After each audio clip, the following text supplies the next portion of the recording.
perdonamos y no amamos a nuestros hermanos. Yo no sé qué piensa usted, pero yo cuando empecé a estudiar esto, yo lo sentí tan fuerte en mi vida de que no se trata de jugar con cualquiera de estas cosas. Esto es tan importante. Ahora dice en capítulo 25, ahí volvemos otra vez a donde estábamos. Quedará expuesto al infierno de fuego. Si un cristiano practica alguna de estas cosas, su salvación está en juego.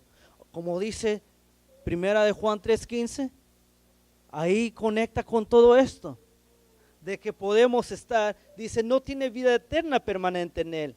Se refiere que no ha conocido el amor de Dios. Según el versículo 14, es lo que dice, el que no ama a su hermano permanece en muerte, o sea que no se ha arrepentido totalmente o verdaderamente. Si usted no ama o yo no amo a mi hermano, no conozco todavía el amor de Dios. Y si conocemos el amor de Dios, aunque nos cueste, pero sí lo vamos a hacer. Aunque nos duela tanto, pero sí lo vamos a hacer. Porque el Señor no dijo, perdonen si pueden, perdonen si sienten, o ámense si quieren. Dice el Señor, el segundo mandamiento es, amarás a tu prójimo como a ti mismo. Amar implica también perdonar. Eso es. Ahora dice, muchas personas preguntan, pero yo amo a mi prójimo, pero lo más importante es que la palabra prójimo significa próximo. La palabra prójimo no es que, oh, estos son mis prójimos. Cuando estoy en mi casa, mi prójimo es mi esposa. Eso, sí, eso hay que entender eso. Ese es lo más importante de entender cada palabra que aparece en la Biblia. Cuando dice ama a tu prójimo, no se refiere a aquellos que están allá afuera. No se refiere primeramente a los que estamos aquí, se refiere primeramente, si yo tengo a mi esposa a mi lado, ella es mi prójimo. Ella es la que está próximo hacia mí. Entonces, por eso, debemos de amar, no solo los hermanos como familia en Cristo, sino que a nuestras esposas que están con nosotros. Eso. Según en Mateo 5:23, vamos a leer todavía también Mateo 5:23. No voy a tardar mucho, hermanos, sé que tienen calor, pero hay veces tenemos que entender todo esto. Mateo 5:23. Por tanto, si traes tu ofrenda al altar y ahí te acuerdas de que tu hermano tiene algo contra ti, deja ahí tu ofrenda delante del altar y anda, reconcíliate primero con tu hermano y entonces ven y presenta tu ofrenda. Es interesante esto otra vez. Hay veces que nosotros, siempre yo me pregunto, el Señor, cuando nosotros ofrendamos o diezmamos, no solamente el Señor nos va a bendecir con dinero, sino que a veces nos bendice con salud, con vida espiritual, etcétera. No tiene que ver solamente del dinero o del trabajo.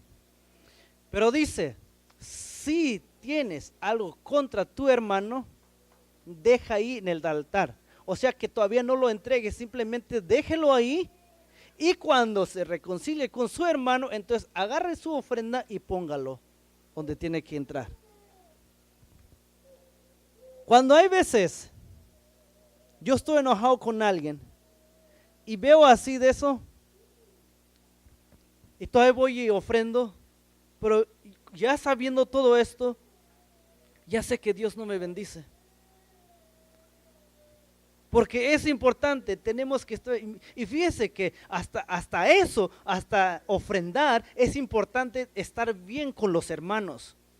Si es tan importante, entonces tiene que ser muy importante en nuestras vidas, porque si el Señor también para Él es importante, debemos también nosotros hacerlo importante en nuestras vidas. Y eso es muy importante.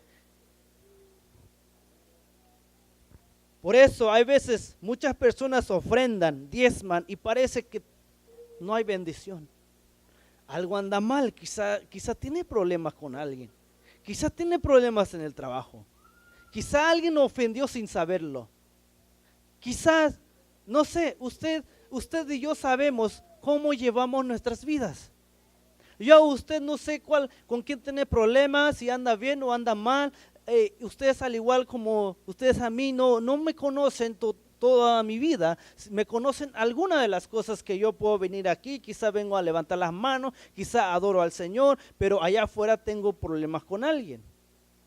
Ese es lo que se necesita, vivir en santidad, y vivir en santidad tenemos que aplicar eso también. Ahora, estar en paz con todo. Según Hebreos 12:14, si van a buscar, es un texto muy conocido. Eso conocemos hasta de memoria, creo. Dice la palabra del Señor: seguid la paz con todos y la santidad, sin la cual nadie verá al Señor. Si ustedes se dan cuenta, ¿qué primero va? Seguid la paz y la santidad. Fíjese que el escritor de los Hebreos conecta con la paz y la santidad. Ahora la pregunta, ¿qué tiene que ver con eso? Mucho. Porque la santidad no solo se refiere a cómo se viste o cómo actúa. También se refiere si usted es amargoso o es irritante en su vida, lleva toda su vida así, eso no vive en santidad. A veces hay iglesias que predican de esta manera, sacan Hebreos 12:14 y aplican vístase con santidad. No estoy en contra. La santidad es una de ellas. Lo hemos escuchado muchas veces. Pero enfatizan más a la vestimenta que una actitud, porque ¿de qué sirve que venga yo encorbatado, que venga yo con todo lo que yo quiera venir? Pero si yo tengo problemas con mis hermanos, de nada me sirve. Por eso la santidad no solo es cómo te ves, si la santidad es primero lo interior y refleja hacia el exterior.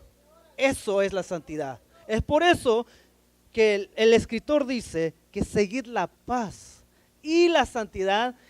Entonces podríamos decir seguir la santidad y sin la cual nadie verá al Señor. Entonces sería como, bueno, pues no importa si tengo problemas, pero yo me voy a ser santo. Pero no, también hay otra palabra, seguir la paz. Tenemos que estar en paz con todo el mundo. Es lo que se necesita en estos días, porque en estos días, como dice en la palabra, que el amor de muchos se está enfriando, se enfriará. Y parece que casi la mayoría de las personas ya no aguantan cualquier cosa. Por cualquier cosa se irritan, por cualquier cosa se enojan y hasta te salen aventando por allá. Muchas veces a mí, cuando recién nos convertimos, yo y mi esposa, a mí hasta me acordaron de mi mamá. O sea, en otras palabras, me mentaron hasta mi madre. Y sabe que nosotros como mexicanos, eso es el dolor más profundo que nos puede decir una persona. Y tuve que aguantarlo.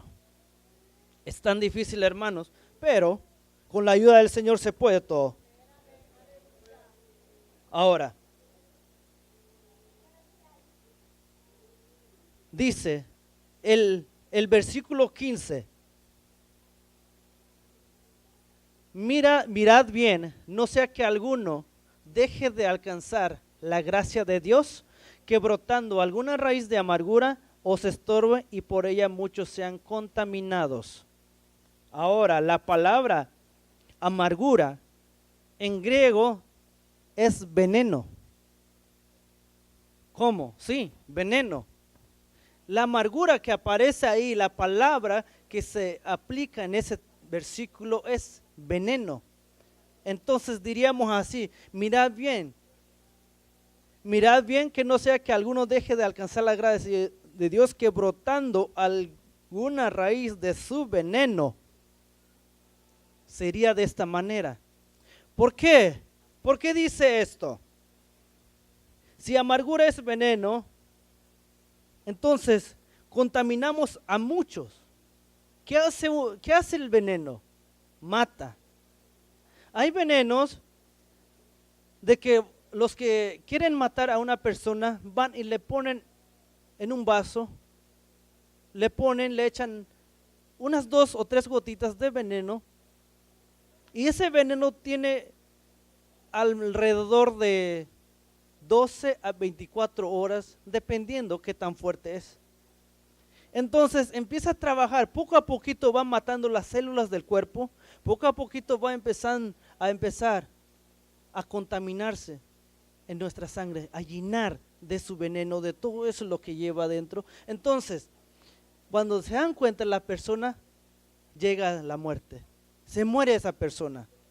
Entonces, en este caso, nosotros los cristianos, si nosotros brotando raíz de amargura, es decir, si nosotros empezamos a brotar nuestro veneno aquí, contaminamos a muchos.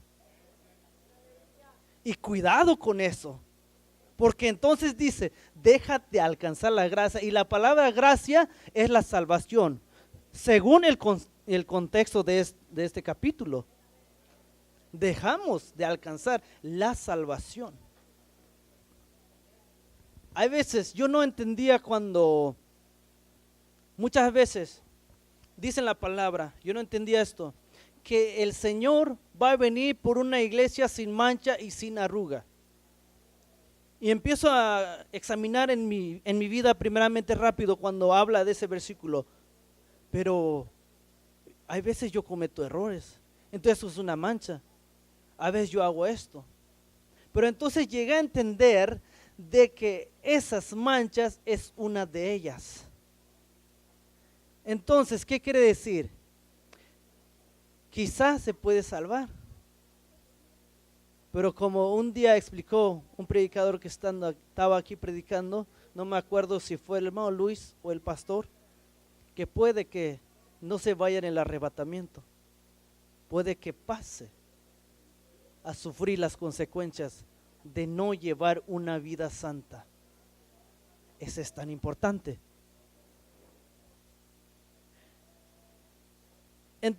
Un ejemplo que podemos ver bien claro.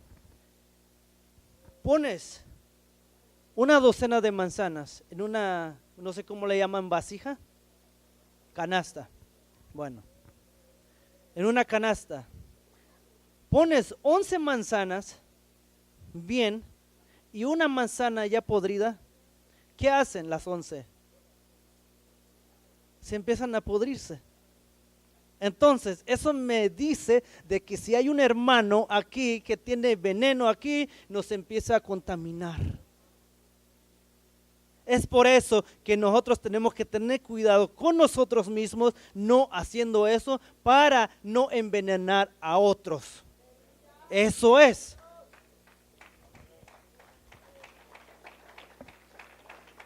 Gloria al Señor. No sé, pero a mí el Señor me está hablando en este momento. Y yo tengo que aplicar eso en mi vida. ¿Sabían de que cada predicador tiene que ser una autoexhortación para lo que predica también? No solo para el pueblo, sino que primeramente para mí. Parece que yo hablo, pero yo siempre le digo al Señor, Señor, si quieres que yo hable, quiero que tú hables. Yo no voy a hablar, primeramente háblame a mí. Y eso por eso, cuando yo estoy aquí parado, yo primeramente aplico en mi vida. Y eso es lo más importante. Ahora, Efesios capítulo 4, vamos ahí donde empezamos. Versículo 29, Efesios capítulo 4, versículo 29 al 32. Aunque ya lo leemos el 31 32, vamos a leer el 21. Dice, ninguna palabra corrompida salga de vuestra boca, sino la que sea buena para la necesaria edificación, a fin de dar gracia a los oyentes. Y no contristéis al Espíritu Santo de Dios, con el cual fuisteis sellados para el día de la redención. Ahora, si usted se da cuenta cómo es contristar al Espíritu Santo, aquí está la respuesta. Que no salga ninguna palabra corrompida en nuestra boca, que quitemos toda amargura, enojo, ira, gritería y maledicencia. Eso es contristar al Espíritu Santo. Es por eso que hay veces se nos predica, como yo ya dije desde un principio, se nos predica, sí. Cuando el hermano preguntó una vez, ¿cuántos son llenos del Espíritu Santo? Yo miré que levantamos las manos varios. Pero ¿qué pasa?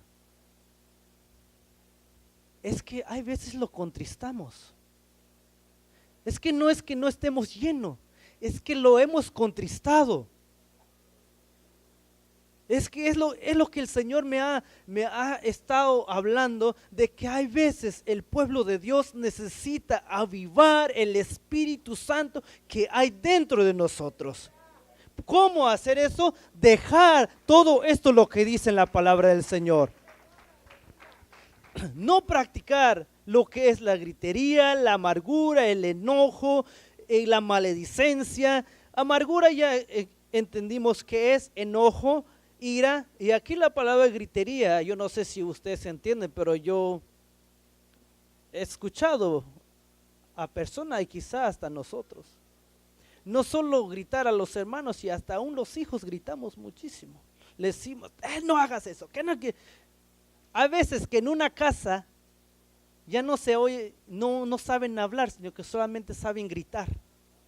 Y si es una familia cristiana, ojo, porque entonces está contristado el Espíritu Santo, porque donde hay amargura, hay enojo, no puede obrar el Espíritu Santo. Acordemos que el Espíritu es santo, y donde no hay santidad no puede obrar. No sé si yo estoy en lo correcto eso,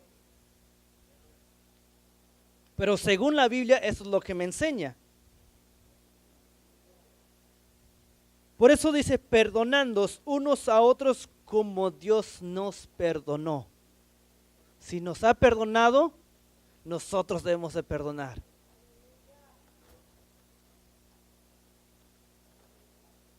Porque una de las cosas que el Señor le gusta es que nosotros perdonemos a nuestros ofensores. ¿Por qué? Porque la adoración más elevada delante de Dios hacia Él es perdonar a aquellos que nos ofenden. ¿Por qué? Porque nos hacemos igual a Él. No como Él que tiene toda la gloria, como humilde que vino. Nos humillamos delante de nuestros ofensores. Eso le gusta al Señor, porque dice en la palabra, Él dice la palabra, que se humillare será exaltado, y que se exaltare será humillado. Eso es lo que nosotros nosotros debemos de humillarnos para que el Señor nos exalte, y si nos exaltamos, el Señor nos humilla. ¿Qué sucedió en mi vida? Quise exaltarme, el Señor me humilló, ahora quiero humillarme, sé que un día el Señor me va a exaltar, pero no por mi orgullo, no por esto, sino que el Señor cuando Él quiere. Esa es la correcta. Es tan importante el perdón. Por eso el tema es, hoy decido perdonar. Hoy decido perdonar. Usted y tanto como yo necesitamos pensar bien hoy. Necesitamos concentrarnos y enfocarnos en dónde estamos parados. Yo no sé cuántos el Señor le habló hoy. No sé cuántos el Señor nos ha hablado hoy, pero a mí sí me habló. Si hay alguna ira, resentimiento contra alguien, es hora de que vaya o agarre el teléfono, dile, perdóneme. O con su esposa, puede hacerlo hoy, puede ser en su casa, puede ser en donde quiera. Según los psicólogos dicen de esta manera: si tienes algo contra alguien, anótalo en una libreta. Entonces anota todo lo que te molesta de esa persona, o si tienes problema con él, y después de anotarlo, agarra un encendedor y quémalo, y ya perdonaste. Pero la palabra de Dios dice: ve con tu hermano. Eso los psicólogos dicen, solo anótelo. Pero el Señor dice: ve con su hermano, ve con tu hermano, ve con su esposa, ve con sus hijos, dile: perdónenme si te ha ofendido. Nosotros como varones ya no seamos tan machos, tenemos que humillarnos. A veces nos toca humillar delante de nuestras esposas, a veces nos toca humillar delante de nuestros hijos. Pero ¿cómo? Aún tenemos que aceptar todos nuestros errores. Es tan importante, hermanos. Tenemos que entender todo esto, porque eso es lo que nos lleva a vivir una vida santa. Eso es lo que nos lleva a vivir, a conocer al Señor. Conclusión: perdonar no es olvidar, es librarse de las ataduras, dejar ir los resentimientos, el odio, la ira. Perdonar es ayudarte a ti mismo las consecuencias del enojo. Si alguien nos ha hecho daño, ya quedó la cicatriz, pero ya el efecto, el veneno, ya no tiene poder sobre nosotros. O sea, en otras palabras, ya el poder del maligno ya no debe obrar sobre nosotros ni en nosotros, porque el Señor está obrando en nuestros corazones. Ese es lo que tenemos que hacer. Podemos decir: hoy decido perdonar porque Dios me perdonó a mí. Si hoy quiere perdonar a alguien, es tiempo. Porque en 1 de Pedro dice en capítulo 3, versículo 7, para que sean escuchadas vuestras oraciones, tenemos que estar bien con nuestra pareja. Y en otros textos también dice: si tú perdonas, si tú oras como la oración del Padre Nuestro dice: perdona nuestras ofensas así como nosotros perdonamos a nuestros deudores. Y si usted no ha perdonado, ¿cómo quiere que Dios les perdone? ¿Cómo queremos que Dios sea misericordioso más con nosotros cuando nosotros no perdonamos? Hermanos, puesto de pie, y aquí le voy a dejarle el lugar al hermano que sigue. Así que hay que decir: hoy decido